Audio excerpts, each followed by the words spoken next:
नमस्कार दोस्तों, आप सभी का स्टडी फॉर यूपीएससी पीछे से में स्वागत है। आज के इस वीडियो में हम लोग जो बीपीएससी एएसओ का पेपर हुआ है उसको डिस्कस करेंगे। इस पेपर में 150 सवाल दिए गए हैं, 150 है, जिसमें से जीएस के सवाल हैं और मैथ्स रीजनिंग के भी सवाल हैं। सबसे पहले बात करें पेपर स्तर का, कैसा है पेपर का स्तर। तो पेपर का स्तर वैसा ही है जैसा पेपर होता है। आसान है क्या? बिल्कुल भी नहीं। जो ऐसा बोल रहे हैं लग नहीं रहा कि वो पढ़ते पढ़ाते होंगे कभी। आसान कतई नहीं है पेपर। रीजनिंग हो सकता है आसान हो, मैं रीजनिंग नहीं सॉल्व करवाता हूँ, ना ही उसको मैंने पढ़ा है, ना निकालने का कोशिश किया है।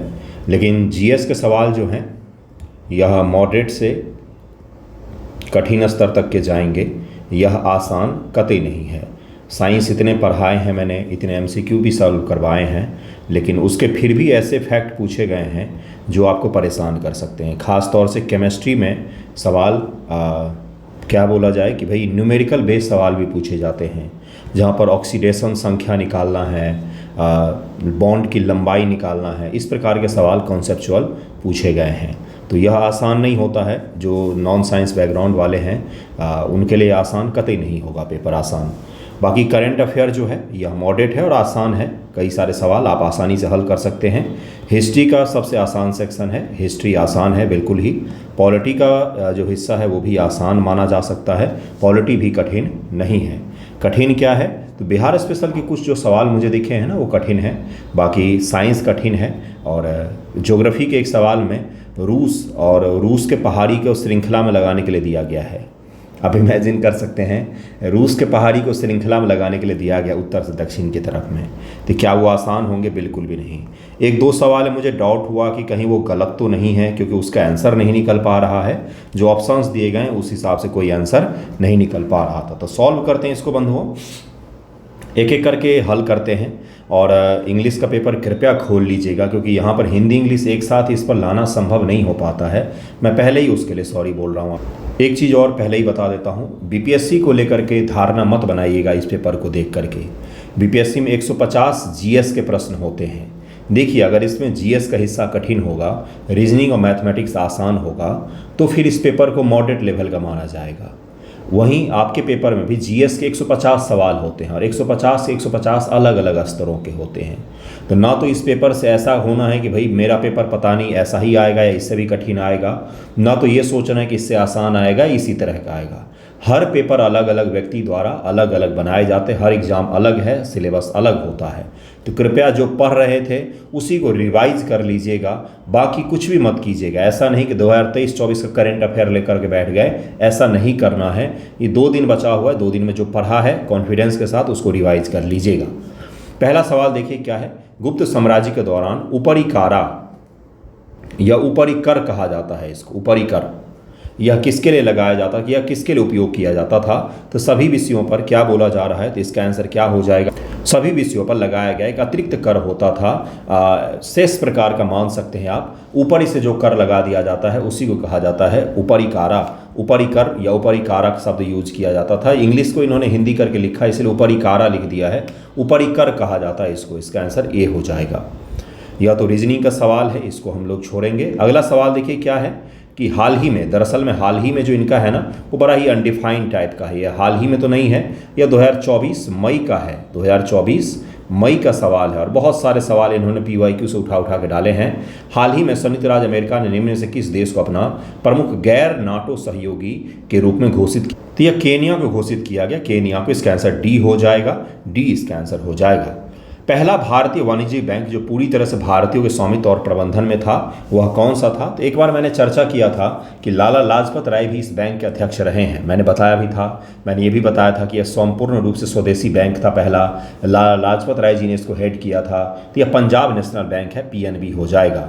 अवध कॉमर्शियल बैंक या औध कॉमर्शियल बैंक जो है, दरअसल में यह था तो प्रबंधन कंप्लीट रूप से पहली बार इसी बैंक का किया गया था भारतीयों के द्वारा प्रबंधन, लेकिन स्वामित्व भारतीय लोगों के पास में नहीं था, स्वामित्व हमारे पास नहीं था। बाकी कंप्लीट प्रबंधन हमने किया था, मैनेजमेंट हमारे द्वारा किया गया था भारतीय लोगों द्वारा, लेकिन हमारे पास इसका स्वामित्व नहीं था। तो इसका आंसर बी हो जाएगा। अगले सवाल पर चलते हैं। अगला देखिए क्या है। अगला जो एक सवाल है जिसमें मैं आपको दिखाता हूं कि दो ऑप्शंस ऐसे दिए गए हैं जिसमें बच्चे बहुत ज़्यादा कंफ्यूज हो सकते हैं। मैं आपको दिखा देता हूं। देखिए यहाँ पर 8 नंबर सवाल है कि कौन से प्रसिद्ध प्राचीन भारतीय चिकित्सक आयुर्वेद के प्रमुख संस्थापकों में से एक माने जाते हैं।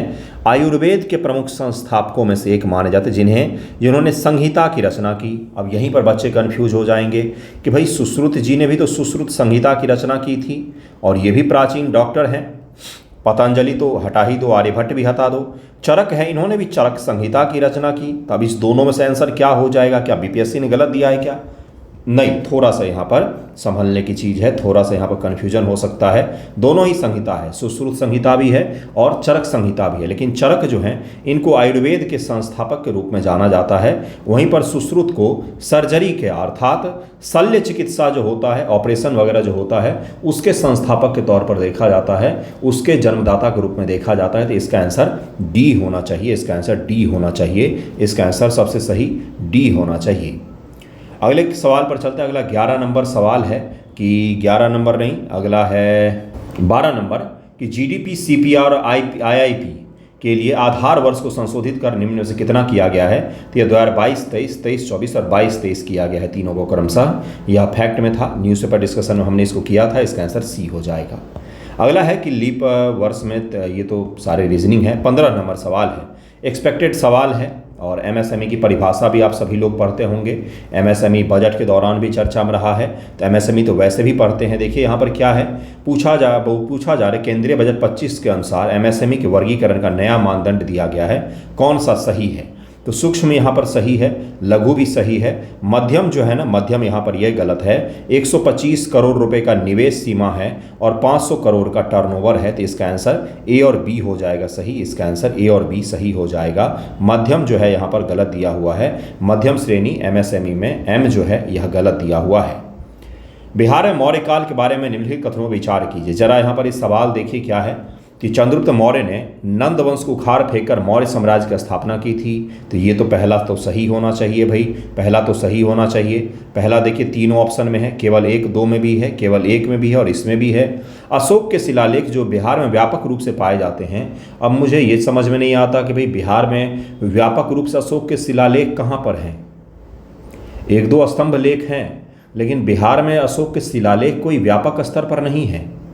मुझे इसको लेकर डाउट हुआ था कि भाई कोई भी अगर इसको पढ़ेगा तो यहाँ पर रुकेगा एक बार, लेकिन ठीक है, चलिए मान के चलते हैं कि जो स्तंभ लेख हैं उसी के बारे में ये बात कर रहे हैं। हम मान रहे हैं ऐसा कि स्तंभ लेख के बारे ही बात कर रहे हैं। कोई व्यापक स्तर पर जगह जगह पर शिलालेख बिहार में है ऐसा तो मुझे ध्यान नहीं है। अगर आपको ध्यान हो तो मुझे बताइएगा। बिल्कुल है, बराबर की गुफाएं हैं, गुहा लेख है, वो भी शिलालेख। हाँ ठीक है, पत्थर पर लिखा गया तो शिलालेख कह सकते हैं उसको, लेकिन स्तंभ लेख है उसको भी पत्थर पर लिखा हुआ मानेंगे तो स्तंभ लेख को शिलालेख कह दीजिए, ये अलग चीज़ हुआ। लेकिन व्यापक स्तर पर जो अशोक के शिलालेख स्तंभ लेख में अंतर है वो यहाँ पर सवाल पढ़कर नहीं पता चलता है। खैर चलिए सही मानते हैं इसको। अशोक के शिलालेख जो बिहार व्यापक रूप से पाया जाता है, अहिंसा और सहिष्णुता पर आधारित धम्म की एक नीति को बढ़ावा देते हैं। अशोक के शिलालेख अगर होगा तो धम्म की बात तो होगी ही होगी, अहिंसा की बात तो होगी ही होगी, तो दूसरा तो सही होगा भाई। एक यूनानी राजा मेगास्थनीज ने बिंदुसार के शासनकाल के दौरान पाटलिपुत्र का दौरा किया। दौरा नहीं किया था, यह आया था चंद्रगुप्त मौर्य के समय में। तो इसका आंसर तीसरा गलत हो जाएगा, अर्थात 1 और 2 सही मान करके हम लोग चलते हैं। इसका आंसर ए होना चाहिए। अगला सवाल देखिए क्या है। अगला सवाल है कौन सा नंबर, 17 नंबर, 18 नंबर तो स्किप करेंगे, 19 नंबर भी। वायुमंडल में हमेशा रहता है, वायुमंडल में हमेशा क्या रहता है? वायु रहता है, ऑक्सीजन और धूल भी रहता है। इसका आंसर डी हो जाएगा। जलवाष्प रहता है भाई, जलवाष्प भी रहता है, जलवाष्प भी रहता है। इसका आंसर डी हो जाएगा। उपरोक्त सभी हो जाएगा, उपरोक्त सभी हो जाएगा।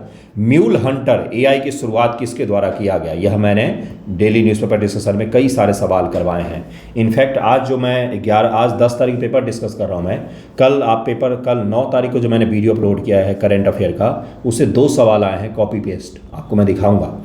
म्यूल हंटर एआई की शुरुआत किसके द्वारा किया गया? तो यह आरबीआई के द्वारा किया गया। म्यूल का अर्थात क्या है? तो ऐसे अकाउंट जो फ्रॉड के लिए इस्तेमाल किए जाते हैं, इनको डिटेक्ट करने के लिए एआई टूल बनाया है आरबीआई ने, जिसको म्यूल हंटर कहा जाता है। हड़प्पा सभ्यता के बारे में अब सवालों को हल करते हैं। हड़प्पा लिपि मिस्र और मेसोपोटामिया की लिपि की सटीक प्रतिकृति है, मतलब बिल्कुल ही कॉपी बनाई गई है? बिल्कुल भी नहीं। इससे ऐसा अगर कॉपी होता हड़प्पा की लिपि, यह सवाल क्यों पूछा गया है? क्योंकि तमिलनाडु के चीफ मिनिस्टर ने बोला कि जो हड़प्पा की लिपि पढ़ लेगा उसको 10 करोड़ रुपया देंगे। तो यहाँ पर ये चीज़ बात आ गई कि भाई हड़प्पा की लिपि क्या मेसोपोटामिया और जो ये मिस्र हैं इनके सटीक प्रतिकृति है? बिल्कुल भी नहीं। ऐसा होता तो हम पढ़ लेते उसको, है ना। सभ्यता भर में मानक बाट और मापों का उपयोग हड़प्पा संस्कृति की एक रूपता का प्रतिनिधित्व करते हैं। बिल्कुल सही है, यह बिल्कुल सही है। पूरे हड़प्पा क्षेत्र में एक ही प्रकार के माप और बाट का उपयोग किया था। बाट अर्थात तौलने के लिए जो 1 केजी 2 केजी उपयोग होता है, वो पूरे हड़प्पा में एक ही जैसा था। हड़प्पा के मिट्टी के बर्तन ज़्यादातर हाथ से बने हैं क्योंकि कुम्हार के चाक से अनजान थे। बिल्कुल भी नहीं, चाक उनके पास में था। इसका आंसर क्या हो जाएगा? इसका आंसर हो जाएगा केवल 2 यहाँ पर सही है, केवल 2 यहाँ पर सही है। ओनली 2। देखिए ये कैसे लिख रहा है, ये 2 नहीं लिख रहा है, यह लिख रहा है केवल 2। तो इसको ध्यानपूर्वक कीजिएगा, केवल 2 यहाँ पर सही है।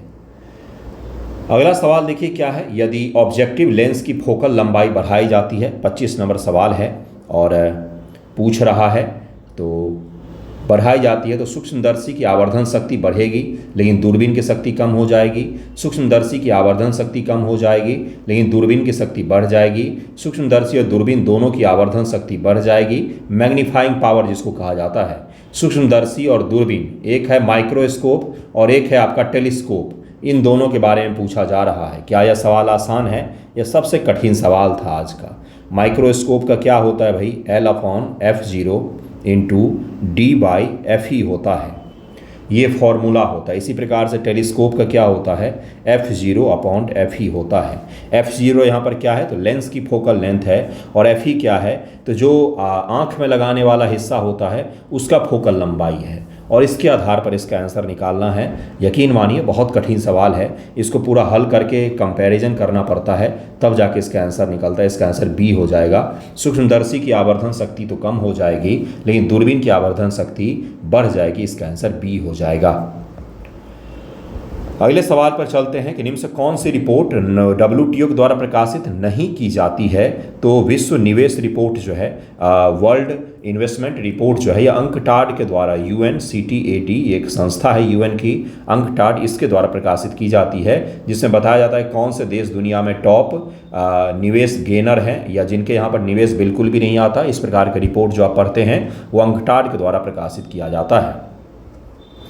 नेक्स्ट क्वेश्चन पर चलते हैं हम लोग। अगला सवाल देखिए क्या है। अगला है यही कौन सा सवाल है भाई? तो 32 नंबर है। हाल ही में IMF ने के विशेष आहार अधिकरण SDR बास्केट में कौन सी नई करेंसी को जोड़ा गया है? SDR जो IMF का होता है उसमें कौन सी करेंसी को जोड़ा गया? हाल ही में लिख करके इन्होंने अपना फ्रॉड छुपाने का कोशिश किया है। क्या है भाई? तो दरअसल में यह प्रीवियस ईयर का क्वेश्चन है। जब चाइनीज रेमेनबी को जोड़ा गया था 2016 में, तब ये सवाल पूछा गया था किसी एग्ज़ाम में। मैंने देखा इसको PYQ में और यह पूछ लिया गया है यहाँ पर। तो यह चीनी रेनमिनबी है जिसको जोड़ा गया था 2016 में, तो इसलिए इसका आंसर डी हो जाएगा। इसका आंसर डी हो जाएगा। इसका आंसर क्या हो जाएगा? डी हो जाएगा। अगले सवाल पर चलते हैं जो है 36 नंबर। क्या है भाई? तो मुगल प्रशासन के बारे में सवाल पूछा जा रहा है। जागीरदार प्रथा और मनसबदारी प्रथा के बारे में। यह भी UPSC प्रीवियस ईयर आपको दिख जाएगा मिडिवल हिस्ट्री के क्वेश्चंस में। ये मनसबदारी और जागीरदारी में अंतर पर आधारित 4 स्टेटमेंट का सवाल पूछा गया है और वहीं से इन्होंने ये छोटा सा सवाल बनाया है। बहुत ही अच्छा सवाल है। मनसबदारी प्रणाली एक अनूठी प्रशासनिक प्रणाली थी जिसमें सैन्य और नागरिक सेवाओं को एकीकृत किया गया था। बिल्कुल सही है पहला कथन, तो पहला सही है। अकबर ने भू राजस्व निर्धारण की दहसाला प्रणाली शुरू की। टोडरमल, दरअसल में टोडरमल का यह दिमाग था। दहसाला प्रणाली मैंने पढ़ाया भी है। दहसाला में क्या है कि किसी भी जगह के 10 वर्ष में जितना उत्पादन पर टैक्स लगाया गया है उसका एवरेज करके टैक्स लिया जाता था। 10 वर्ष में किसी लैंड पर जितना उत्पादन हुआ है उस उत्पादन का एवरेज कॉस्ट निकाल करके उस पर टैक्सेशन किया जाता था। इसको दहसाला प्रणाली कहा गया। यह टोडरमल द्वारा बनाया गया सिस्टम था। टोडरमल ने इस सिस्टम को बनाया था और यह अकबर के द्वारा लागू किया गया। इसका आंसर क्या हो जाएगा? दूसरा भी सही है। अगला है कि जागीरदारी प्रणाली में नगद वेतन के बदले मनसबदारों को भूमि का आवंटन किया जाता था। बिल्कुल सही है, ये भी सही है। इसका आंसर ये हो जाएगा। तीनों के तीनों यहाँ पर सही दिए गए हैं। अगला सवाल है यहाँ पर क्या कि बिना पंखुड़ी वाले फूलों का परागण कैसे होता है? दरअसल में पंखुड़ियाँ जो होती हैं, सुंदर सुंदर पुष्प जो होते हैं उसमें वो इसलिए होते ताकि कीट पतंगों को अपनी तरफ आकर्षित कर सके और कीट पतंगे परागण में मदद कर सकें। लेकिन जब किसी में पंखुड़ियाँ नहीं होंगी तो किसके द्वारा होता है? तब जो है वह किसके द्वारा होगा परागण, तो यह हवाओं के द्वारा होता है। 37 का आंसर क्या हो जाएगा, इसका आंसर डी हो जाएगा। यहाँ पर इसका आंसर डी हो जाएगा। ऐसे पौधे जो होते हैं बड़ी मात्रा में पॉलन ग्रेन्स को पैदा करते हैं जो हवाएं में उड़ करके दूसरे पेड़ तक जाता है और परागण की प्रक्रिया पूरी हो पाती है। अगला सवाल है, यदि किसी राज्य विधानमंडल के सदस्य की अयोग्यता का प्रश्न उठता है, किसका भाई, तो राज्य विधानमंडल के सदस्य का अयोग्यता का प्रश्न उठ रहा है, तो यह प्रश्न निर्णय हेतु भेजा जाएगा। ध्यान रखिएगा, निर्णय पूछा जा रहा है यहाँ पर। तो निर्वाचन आयोग को, उच्चतम न्यायालय को, राष्ट्रपति को, राज्यपाल को, तो अंतिम निर्णय जो है वो राज्यपाल लेंगे। लेकिन राज्यपाल अपने मन से निर्णय नहीं ले सकते हैं, हमेशा वो कैसे निर्णय लेंगे, तो निर्वाचन आयोग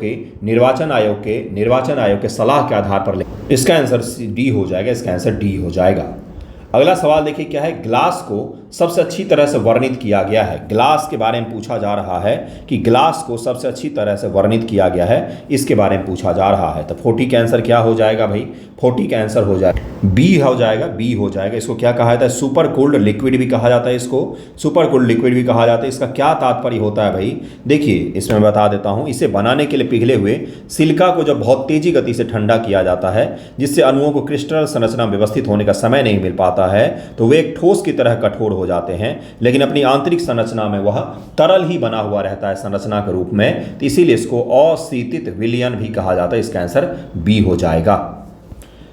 अगले सवाल पर चलते हैं। अगला सवाल देखिए क्या है, पायरोलूसाइट और साइलोमेलेन और ब्रूनाइट निम्नलिखित में से खनिज का अयस्क हैं, किस खनिज का अयस्क हैं, तो 43 का आंसर क्या हो जाएगा, इसका आंसर हो जाएगा ये सब के सब जो हैं मैग्नीज का अयस्क। इसका आंसर डी हो जाएगा।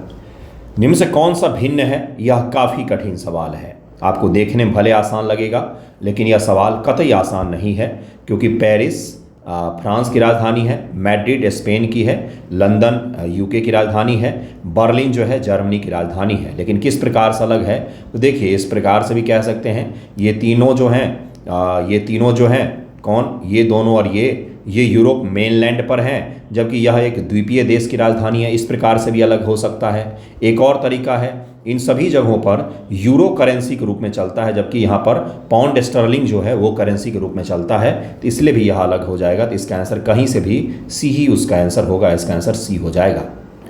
नारियल का खाद्य भाग कौन सा है, तो 45 का आंसर भ्रूण पोष हो जाएगा, इसका आंसर सी हो जाएगा। नारियल का भ्रूण पोष हम लोग खाते हैं, इसका आंसर सी हो जाएगा। अगला सवाल देखिए क्या है, यही सवाल कल ही मैंने हल करवाया है। केंद्रीय बजट 2025 में दालों में आत्मनिर्भरता के बारे में प्रमुख घोषणा क्या थी। दालों की आत्मनिर्भरता को लेकर मिशन शुरू किया गया है। तुअर, उड़द, मसूर पर केंद्रित 6 वर्षीय मिशन का शुभारंभ हुआ है। तो भाई पहला तो सही होना चाहिए। तुअर, उड़द और मूंग पर केंद्रित 5 वर्षीय मिशन का शुभारंभ हुआ है। फिर से वही चीज़ बोल रहा है, यहाँ पर बोल रहा है 6 वर्ष, यहाँ पर बोल रहा है 5 वर्ष। तो ए और बी में से कोई एक ही सही होगा। कल ही मैंने करवाया है कि यह 6 वर्षीय मिशन की आरंभ किया गया है, 6 वर्षीय मिशन का आरंभ किया गया है। तो इसका क्या हो जाएगा भाई, ए तो बिल्कुल सही है, बी गलत हो जाएगा। ए बिल्कुल सही है, बी गलत हो जाएगा। प्रत्येक राज्य में दाल निर्यात क्षेत्र की स्थापना करना है, बिल्कुल भी नहीं। इसका आंसर क्या हो जाएगा, इसका आंसर डी हो जाएगा, डी हो जाएगा। प्रत्येक राज्य में नहीं, बल्कि दाल उत्पादक जो राज्य हैं जैसे राजस्थान, मध्य प्रदेश, महाराष्ट्र, इनमें निर्यातक जोन बनाना है दालों के लिए। अगला है, निम्नलिखित कथन विचार के जब एक विधेयक विधानसभा द्वारा पारित किया जा चुका है अथवा राज्य की विधायिका के दोनों सदनों से, तब राज्यपाल क्या कर सकता है, विधेयक पर सहमति दे सकता है, सही है भाई। विधेयक पुनर्विचार हेतु लौटा सकता है, ये भी सही है। अपनी सहमति रोक सकता है, तो ये भी सही लग रहा है भाई 47 का। धन विधेयक लौटा सकता है, तो धन विधेयक को कभी भी लौटाया नहीं जा सकता है, इसका आंसर बी हो जाएगा। 1, 2, 3 यहाँ पर सही दिया हुआ है। एक परमाणु का रासायनिक व्यवहार ज़्यादातर निर्धारित किया जाता है, 48 का आंसर हो जाएगा वैलेंस इलेक्ट्रॉन के द्वारा। 48 का आंसर ए हो जाएगा। 48 का आंसर क्या हो जाएगा, वैलेंस इलेक्ट्रॉन के द्वारा। किसी परमाणु का रासायनिक व्यवहार यानी वह अन्य परमाणु के साथ कैसे प्रतिक्रिया करेगा, यह वैलेंस इलेक्ट्रॉन के द्वारा निर्धारित किया जाता है। वैलेंस इलेक्ट्रॉन परमाणु के आउटर मोस्ट सेल में जो होते हैं उसी में मौजूद होता है, इसी के द्वारा निर्धारित किया जाता है। तो इसका आंसर ए हो जाएगा, इसका आंसर ए हो जाएगा।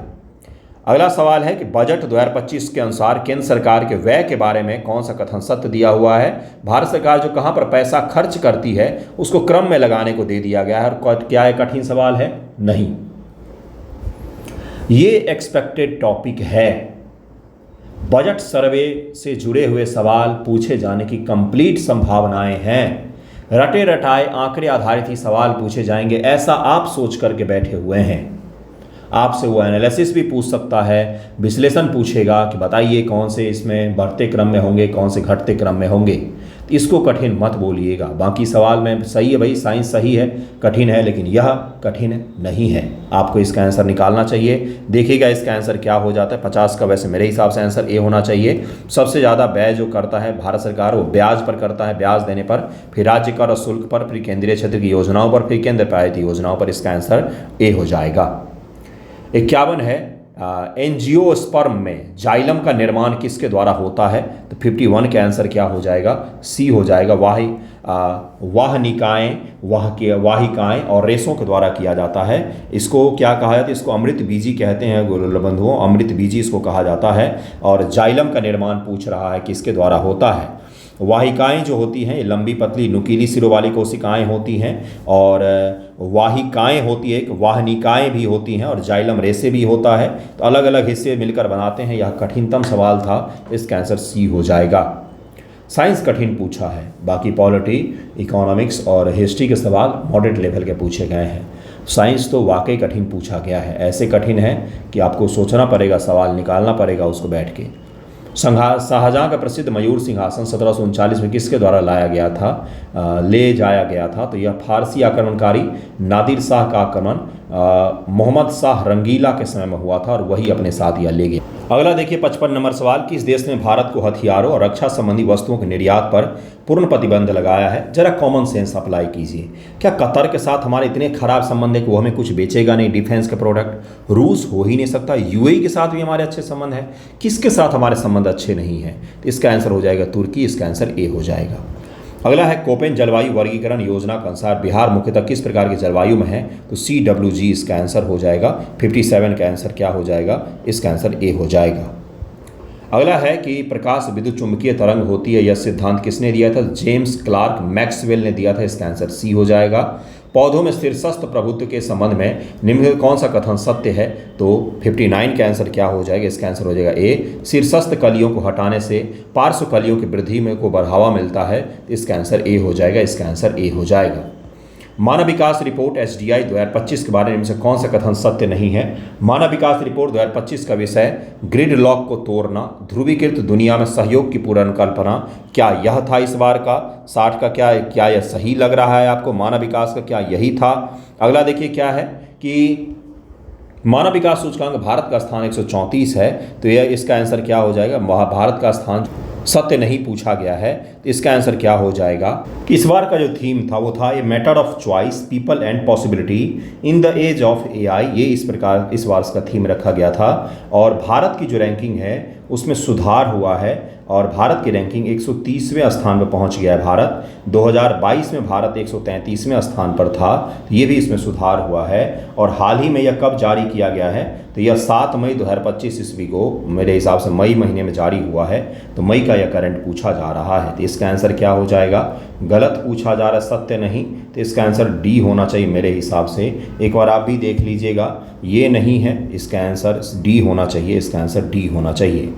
निम्नलिखित पदार्थों में कौन सा लौह चुंबकीय है? तो यह निकल हो जाएगा।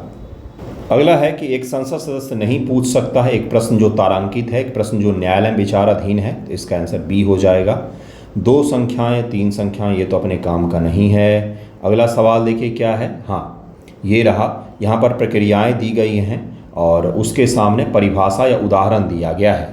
ऊर्ध्वापतन किसको कहते हैं भाई? जैसे कपूर है, कपूर का ऊर्ध्वापतन हो जाता है, तो इसी प्रकार से पूछा जा रहा है। ऊर्ध्वापतन का मतलब क्या हो जाएगा? ठोस से सीधे गैस में उनका परिवर्तन हो जाता है। आसवन में क्या हो जाता है? क्वथनांक के आधार पर पृथक्करण करने के लिए आसवन प्रक्रिया का उपयोग किया जाता है। वाष्पीकरण में क्या हो जाता है भाई?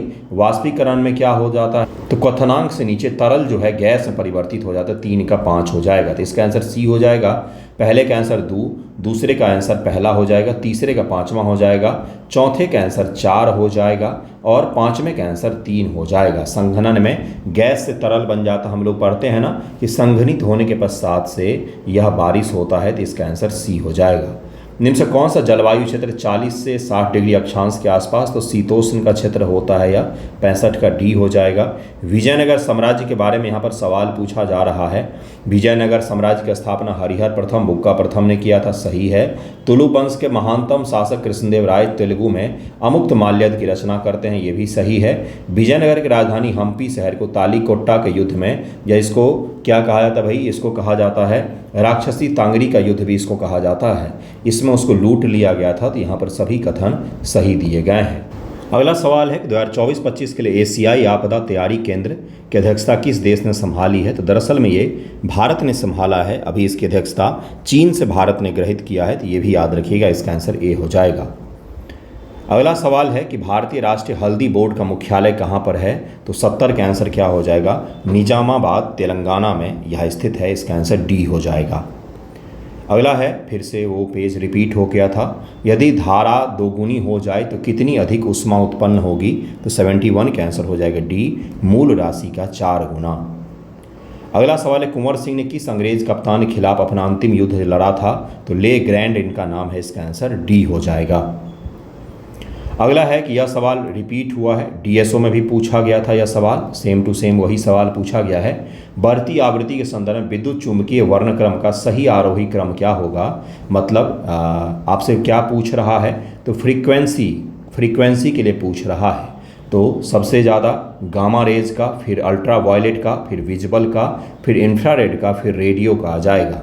ये स्पेक्ट्रम है। ये गामा किरणें होती हैं, फिर एक्स किरणें होती हैं, उसको ऐसे यूवी ले सकते हैं, फिर विजुअल हो जाएगा, फिर इंफ्रारेड आ जाएगा, देन रेडियो आ जाएगा, माइक्रो फिर उसके बाद से आ जाता है।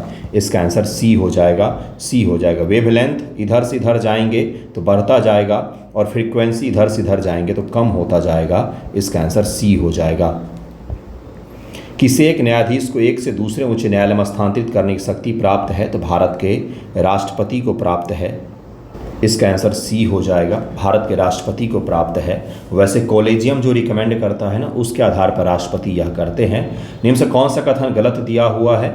ग्रीन हाउस प्रभाव एक प्राकृतिक घटना है, बिल्कुल सही है। या तो मीठे जल निकाय में सुपोषण एक प्राकृतिक घटना है, ये भी सही है। वायुमंडल के ऊपरी भाग में ओजोन जंतुओं के लिए हानिकारक है, बिल्कुल भी नहीं। ओजोन ऊपर हमारी रक्षा करता है यूवी से, यूवी रेज से हमारी रक्षा करता है। नीचे का जो ओजोन है वो प्रदूषण का काम करता है। तो इसका आंसर सी हो जाएगा। अगला सवाल है, चंपारण के कुछ पहाड़ियों को छोड़ करके उत्तर बिहार का शेष मैदानी भाग पूरी तरह से समतल है। तो ये तो सही है भाई, ये तो सही है भाई, ये तो सही है, ये तो सही लग रहा है। उत्तर बिहार का मैदान लगभग 90,000 वर्ग किलोमीटर में फैला हुआ है। क्या उत्तर बिहार का टोटल में जो मैदान का क्षेत्र है, अगर आपको मैं बताऊं, जो पूरे बिहार के ही मैदान का क्षेत्र है वो है 90,650 वर्ग किलोमीटर। तो उत्तर बिहार अगर 90,000 में हो जाएगा तो बाकी बिहार जो है वो 650 वर्ग किलोमीटर में ही है। क्या ये बिहार के मैदान की जो लंबाई है, चौड़ाई है, यह 90,650 वर्ग किलोमीटर है। बिहार के मैदान की हम लोग बात करें तो, और इसमें जो है पूछा जा रहा है कि 90,000 वर्ग किलोमीटर उत्तर बिहार का है। क्या अगर हम इसको गलत मानते हैं, दक्षिण बिहार का मैदान लगभग 10,568 वर्ग किलोमीटर फैला हुआ है, तो फिर ये कैसे सही हो जाएगा, है ना। तो इसका आंसर क्या हो जाएगा, केवल 1 होना चाहिए। वैसे इसका आंसर पूछ रहा है सही है, इसलिए इसका आंसर मेरे हिसाब से ए होना चाहिए। अगला सवाल देखिए क्या है कि निम्न किस कीट की युवावस्था है। निम्फ पूछा जा रहा है। निम्फ जो होता है या किस कीट की युवावस्था है निम्फ। तो इसका आंसर क्या हो जाएगा, इसका आंसर हो जाएगा बी हो जाएगा, तिलचट्टे का। इसका आंसर बी हो जाएगा। अगला सवाल है 81 नंबर, गोगाबिल पक्षी अभयारण्य बिहार के किस जिले में स्थित है। तो गोगाबिल तो पता ही है सबको, कटिहार जिले में स्थित है, लेकिन यहाँ पर अलग अलग जिलों का नाम दिया गया। समस्तीपुर, कटिहार बहुत दूर दूर है, कैमूर बहुत दूर है, नालंदा भी। तो उपरोक्त में से कोई नहीं इसका आंसर हो जाएगा। स्थित नहीं है पूछा है, सॉरी माय मिस्टेक। देखिए मैं भी मिस्टेक कर रहा था। तो समस्तीपुर, कैमूर और नालंदा हो जाएगा, 1, 3, 4 हो जाएगा। इसका आंसर ए हो जाएगा। ध्यानपूर्वक आप भी एग्जाम में देखिएगा, इसका आंसर ए हो जाएगा। इसका आंसर क्या हो जाएगा, इसका आंसर 1, 3, 4 हो जाएगा। 1, 3, 4, ये तो 2 है, सॉरी। इसका आंसर सी हो जाएगा। 1, 3, 4 इसका आंसर हो जाएगा। 1, 3, 4 इसका आंसर हो जाएगा। स्थित नहीं है पूछा गया है। प्रधानमंत्री जीवन योजना किस मंत्रालय का है? तो पेट्रोलियम प्राकृतिक गैस मंत्रालय का है। इथेनॉल से जुड़ा हुआ यह योजना है, इसका आंसर डी हो जाएगा। निम्न से कौन रॉकेट प्रणोदक में उपयोग किया जाता है? तो ये चारों ही उपयोग होते हैं, तीनों ही। ऑक्सीजन भी, हाइड्रोजन भी, N2H2 का भी उपयोग होता है, तो इसका आंसर डी हो जाएगा। अगला है प्रथम आंग्ल मैसूर युद्ध के जो 1767 से 1769 तक अंग्रेज और हैदर अली के बीच लड़ा गया का समापन निम्न से किस समझौते से हुआ? तो मद्रास की संधि से होता है, इसका आंसर बी हो जाए। तो इसका आंसर सलवाई की संधि तो फर्स्ट आंग्लो मराठा है, मैंगलोर तो सेकेंड आंग्ल मैसूर है, श्रीरंगपट्टनम तो थर्ड आंग्ल मैसूर है, तो इसका आंसर बी हो जाएगा। क्लोरामीन टी क्या है? कीटाणुनाशक है, इसका आंसर ए हो जाएगा। क्लोरामीन टी नाम भी नहीं सुना होगा कभी। इसी प्रकार के सवाल पूछे गए हैं साइंस में, क्या ही बताऊं। निम्नलिखित में किस प्रकार की कोशिकाओं में गैप जंक्शन अनुपस्थित होते हैं? तो 88 का आंसर क्या हो जाएगा? बी हो जाएगा। शुक्राणु की कोशिकाओं में गैप जंक्शन नहीं होते हैं। 2001 से 2011 का अवधि के दौरान बिहार राज्य के संबंध निम्न कथन में से कौन सा सही है? और यही वो सवाल है जो सेंसस से पूछा गया है, लेकिन एनालिटिकल सवाल पूछा गया है, एनालिसिस से सवाल पूछा गया है। 89 के हम लोग डायरेक्ट आंसर पर चलेंगे, इसका आंसर डी हो जाएगा। जनसंख्या वृद्धि के प्रतिशत दर तो घटी है बिहार का, जो बिहार का जनसंख्या बढ़ने का रेशियो था वो काफ़ी ज़्यादा था। कितना था भाई? तो 24% के आसपास में था, जो कम हुआ है बिहार का। कितना हो गया है भाई? तो 28% से घट करके 25% के आसपास में आया है जनसंख्या बढ़ने का दर। लेकिन भारत की कुल जनसंख्या में बिहार की हिस्सेदारी बढ़ी है, तो ये तो सही है, भारत की कुल जनसंख्या में बिहार की हिस्सेदारी बढ़ी है, इसका आंसर डी हो जाएगा। एक घड़ी में 2011 में यह हिस्सेदारी लगभग 8.60% हो गया है भारत की आबादी में, एक घड़ी में। तो ये अपना सवाल नहीं है। नेक्स्ट क्वेश्चन पर चलते हैं। जोहानसबर्ग शिखर सम्मेलन 2023 के दौरान ब्रिक्स समूह में शामिल होने के लिए निम्नलिखित में से किस देश को आधिकारिक रूप से आमंत्रित किया गया था? यह सवाल पूछा जा रहा है, तो इसका आंसर सी हो जाएगा। अर्जेंटीना को दरअसल में जोहानसबर्ग में 6 देशों को आमंत्रित किया गया था। अर्जेंटीना, मिस्र, इथियोपिया, ईरान, सऊदी अरब और यूएई को आमंत्रित किया गया था ब्रिक्स में शामिल होने के लिए। जोहानसबर्ग शिखर सम्मेलन 2023 में काफ़ी पुराना करंट है, कृपया इतना पुराना पढ़ने मत बैठिएगा, आपने जो पढ़ा है उसको रिवाइज कीजिए, मैक्सिमम सवाल वहीं से आ रहे हैं। परमाणु शब्द किसने गढ़ा था? तो इसका आंसर क्या हो जाएगा? 92 का आंसर हो जाएगा। इसका आंसर हो जाएगा ए अर्थात डेमोक्रिटस ने गढ़ा था, इसका आंसर ए हो जाएगा। निम्न से कौन सी समिति पंचायती राज व्यवस्था से संबंधित नहीं है? तो स्वर्ण सिंह समिति कर्तव्यों से जुड़ी हुई है, तो इसका आंसर बी हो जाएगा। नेक्स्ट क्वेश्चन देखिए क्या है कि एक व्यक्ति अंधेरे कमरे से धूप में बाहर निकलता है। कहाँ से कहाँ जा रहे हैं आप अंधेरे से लाइट की तरफ में जा रहे हैं, तो उस समय पूछ रहे हैं आँख की पुतली के साथ में क्या होगा? तो पुतली का आकार जो है कम हो जाता है, कम प्रकाश आँख में प्रवेश करेगा, इसका आंसर ए हो जाएगा। नेक्स्ट क्वेश्चन है बिहार में राष्ट्रीय परिवार स्वास्थ्य सर्वेक्षण NFHS national family health survey जो किया गया था पिछले ही साल या पिछले साल का करंट है, जो इस बार पूछा जा रहा है 2023 का करंट है। लग रहा है उस समय किसी ने पेपर बनाया था BPSC लेने के लिए, वो पेपर रखा हुआ था BPSC के पास, उसने ASO का एग्जाम में डाल दिया सारा प्रश्न, क्योंकि राज्यपाल वाला ही सवाल है, वो भी 2023 ईस्वी का सवाल है। लग नहीं रहा कभी पेपर बनाया गया है, ये कुछ करंट अभी डाले गए होंगे। के अनुसार ग्रामीण क्षेत्रों में डैश परिवार रहते हैं, तो दरअसल में 88.7% है, तो 89% बी आंसर हो जाएगा, इसका बी आंसर हो जाएगा। डैश में मैग्नीज उच्चतम ऑक्सीकरण अवस्था मौजूद है, तो इसका आंसर क्या हो जाएगा? 98 का KMnO4 हो जाएगा। KMnO4 में +7 होगा ऑक्सीडेशन की अवस्था, तो इसका आंसर ए हो जाएगा। इसको कैलकुलेट करना पड़ता है बंधुओं। फाइटोक्रोम के बारे में निम्न से कौन सा कथन सत्य है? तो 99 का आंसर क्या हो जाएगा? इसका आंसर हो जाएगा कि यह क्या, तो यह एक जैविक प्रोटीन युक्त वर्णक है, इसका आंसर डी हो जाएगा। इसका आंसर डी हो जाएगा।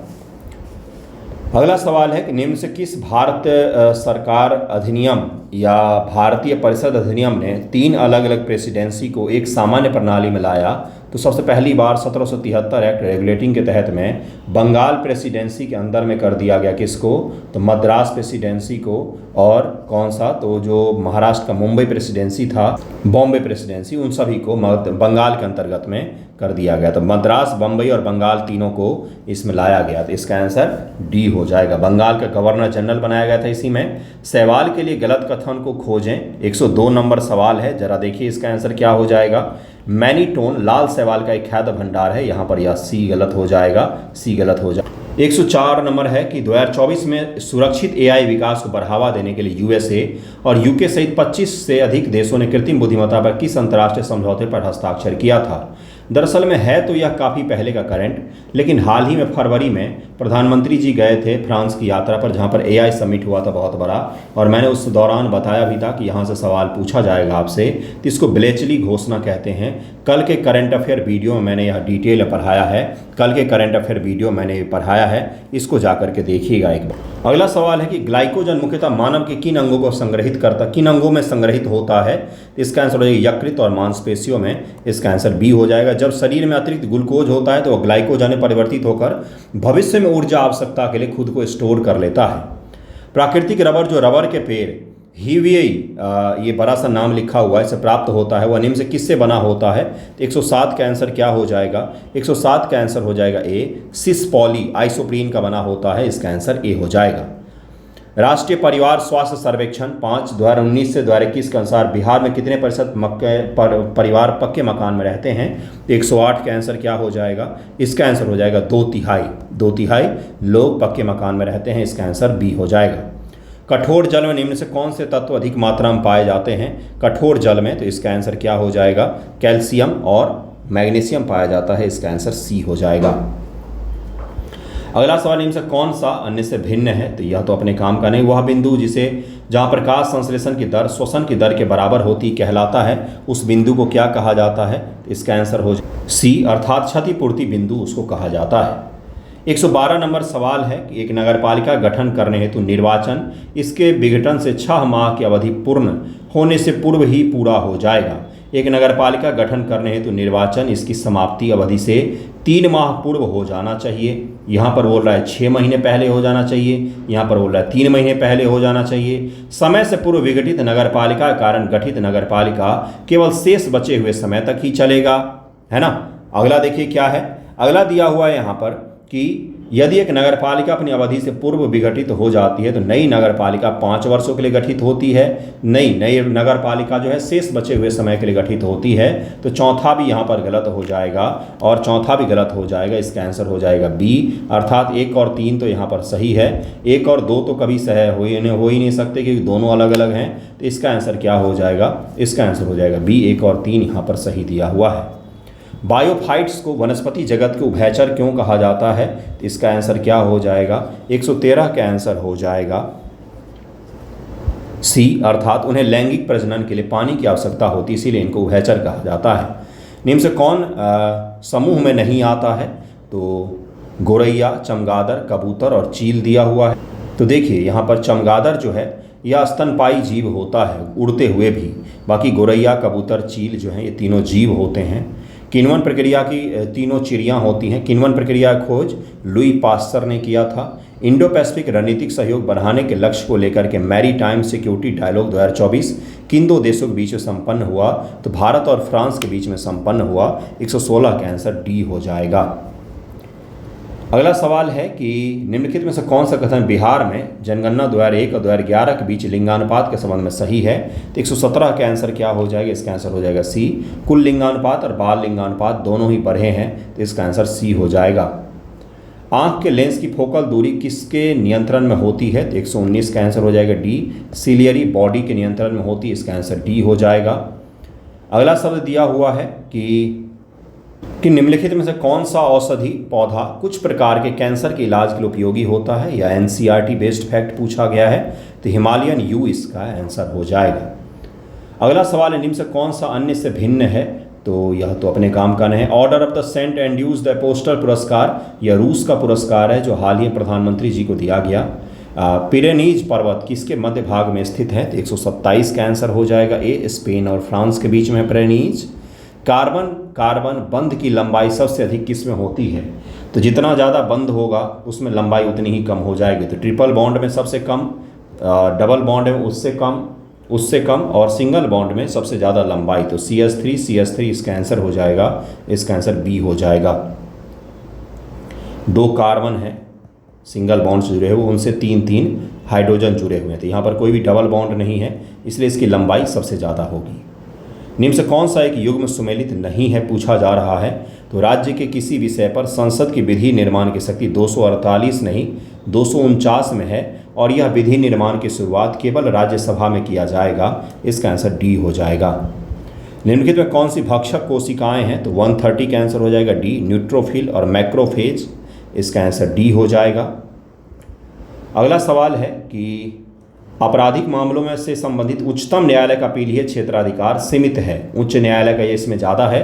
अपीलीय क्षेत्राधिकार जो आर्टिकल 226 के द्वारा दिए गए हैं, इसमें हाई कोर्ट में अपीलीय अधिकार जो है वो ज़्यादा है, न कि उच्चतम न्यायालय में है। तो इसका आंसर ए हो जाना चाहिए।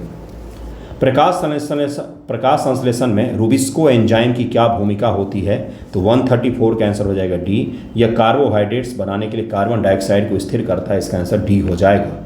निम्न से कौन समूह में नहीं आता है, तो बाघ, तेंदुआ, शेर, हाथी। तो ये तीनों कैट्स में आते हैं, हाथी इनमें नहीं आएगा। तो इसका आंसर डी हो जाएगा। लोकसभा में प्रत्येक आम चुनाव के बाद निम्न से कौन प्रथम सत्र को संबोधित करता है, तो यह राष्ट्रपति महोदय करते हैं। और इसके साथ ही बजट सत्र शुरू होने से पहले भी सदन को संबोधित करते हैं राष्ट्रपति महोदया। तो इसको भी याद रखिएगा। इसका आंसर डी हो जाएगा। मानव रक्त में उपस्थित प्रमुख बफर कौन सा है। बफर का तात्पर्य क्या होता है कि मानव रक्त को ना तो एसिड होने देगा ना तो बेस होने देगा। अगर आप रक्त में बहुत ज़्यादा एसिड मिला देंगे तो भी रक्त हमारा एसिडिक नहीं हो जाएगा, और बहुत ज़्यादा बेस मिला देंगे तो भी ज़्यादा बेस नहीं हो जाएगा। अर्थात कुछ हद तक यह एसिड और बेस को कंट्रोल करके रख सकता है। इसी को बफर सॉल्यूशन कहा जाता है। तो इसके लिए किसका उपयोग करता है यह, तो H2CO3, जिसको हम लोग कार्बोनिक एसिड कहते हैं, और उसके अलावा बाइकार्बोनिक आयन जो होता है HCO3 जिसको कहा जाता है, तो H2CO3 और HCO3 इसका उपयोग करता है बफर बनाने के लिए। यह काफ़ी अच्छा सवाल था, लेकिन कोर केमिस्ट्री है, ये सब पता नहीं किस लिए पूछ रहा है। एक बीजपत्री पौधों में ग्राफ्टिंग क्यों संभव नहीं है, तो 138 का आंसर हो जाएगा सी, क्योंकि उसमें कैम्बियन नहीं होता है। इसका आंसर सी हो जाएगा।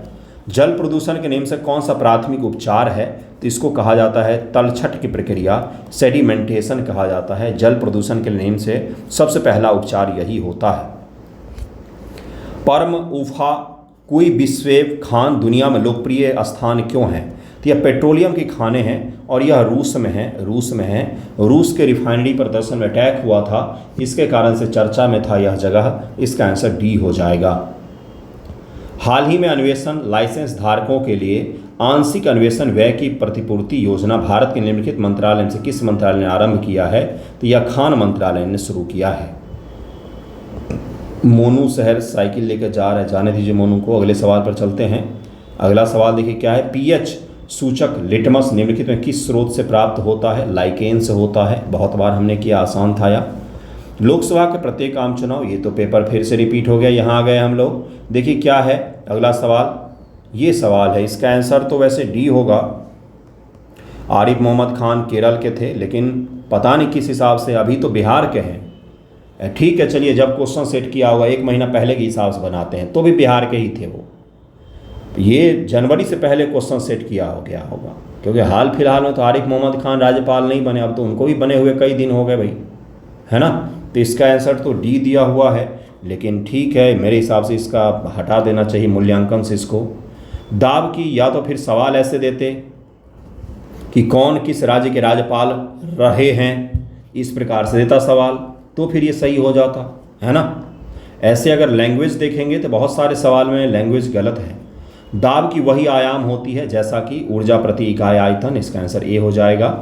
निर्माण श्रमिक मृत्यु और दिव्यांग सहायता योजना, यह हरियाणा सरकार ने शुरू किया है।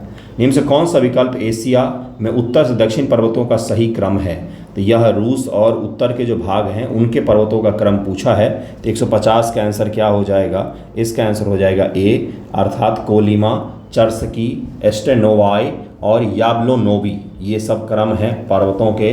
ये यूपीएससी भी नहीं पूछता है इतना घटिया सवाल तो। मैं सही बता रहा हूँ। ये जो कुछ सवाल इन्होंने पूछे ना साइंस में, कोर साइंस, केमिस्ट्री खास तौर से, और ये जो सवाल पूछा है ना, ये तुक भी नहीं बनता है कोई पूछने का। आप कुछ भी थोड़ी नहीं पूछोगे कि ब्रिटेन में जो नदियाँ बहती हैं उनको उत्तर से दक्षिण में लगाओ, ऐसे थोड़ी ना होता है। ये तो खेलना नहीं हो गया ना, ये तो गलत हो गया भाई, खेल के बीच में नियम चेंज करना। 150 का आंसर ए हो जाएगा। चलिए, इस पेपर को सॉल्व कर लिया हम लोगों ने। आई होप आप सभी ने सॉल्व किया होगा। एक बार और कर लीजिएगा, देख लीजिएगा, और इसको लेकर के घबराना बिल्कुल भी नहीं है। सबसे पहले तो घबराना नहीं है, ये डायलॉग कुछ समय पहले फेमस हुआ था।